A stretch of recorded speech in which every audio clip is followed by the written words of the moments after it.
तुलसी विवाह कार्तिक मास के शुक्ल पक्ष देवउठनी एकादशी को किया जाता है। भगवान शालिग्राम के साथ माता तुलसी का विवाह किया जाता है। माना जाता है कि कार्तिक माह में जो भी भगवान विष्णु का पूजन करता है तुलसी जी के साथ, या फिर भगवान शालिग्राम की शादी तुलसी जी के साथ करवाता है, उन्हें 100 गुना फल प्राप्त होता है। उनकी शादीशुदा ज़िंदगी बहुत अच्छी चलती है।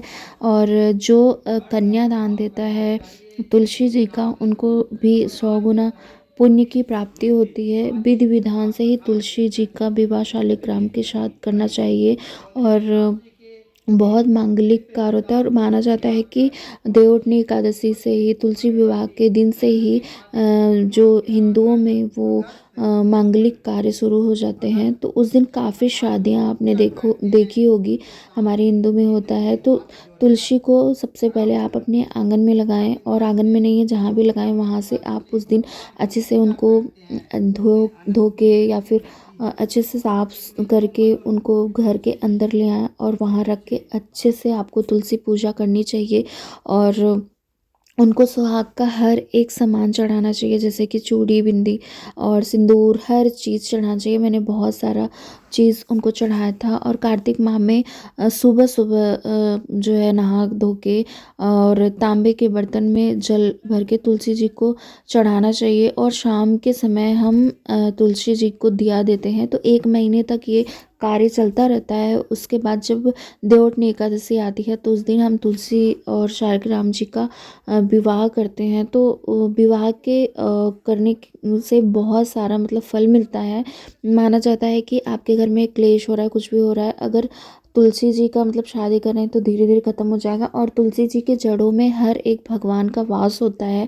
तो उनकी पूजा अगर आप रेगुलर करेंगे, डेली करेंगे, तो आपको 100 गुना फल की प्राप्ति होगी।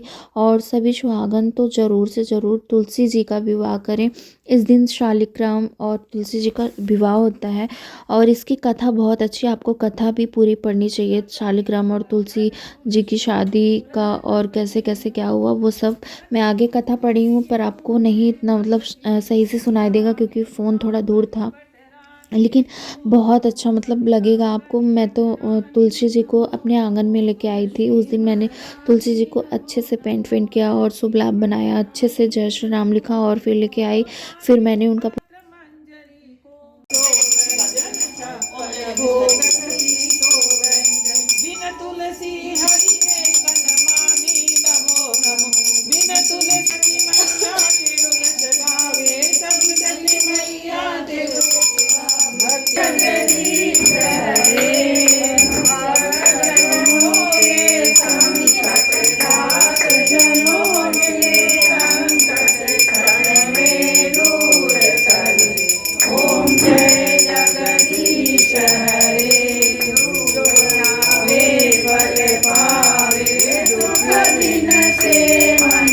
चाहिए। तो फिर मैं वहाँ गई और घर में भी काफ़ी लेट हो गया, पूजा करते करते 9:30 बज गए।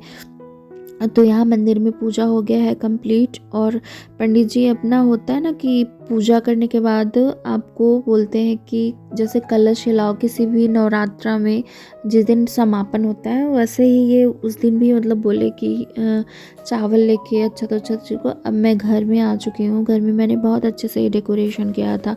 आगे आप फोटो में देखेंगे। ये फ़ोन बहुत दूर है, कोई शूट करने वाला नहीं था, इसलिए मुझे बेड पे ही रख के शूट करना पड़ा। तो सॉरी, थोड़ा सा आप लोग देख लीजिएगा। तो फिर मैंने ना फ्रूट्स, मिठाई और 11 दिया जलाया था और 2 मेन गेट पे आगे और पीछे। तो मैंने अच्छे से ना सारा चीज़ तुलसी जी को अर्पित कर दिया है। जैसे कि मैंने सुहागन का जितना सामान था सब कुछ इनको अर्पित कर दिया है। और बहुत सारा मतलब फ्रूट्स और जो भी दिया हुआ था मैंने सब जला वला दिया था।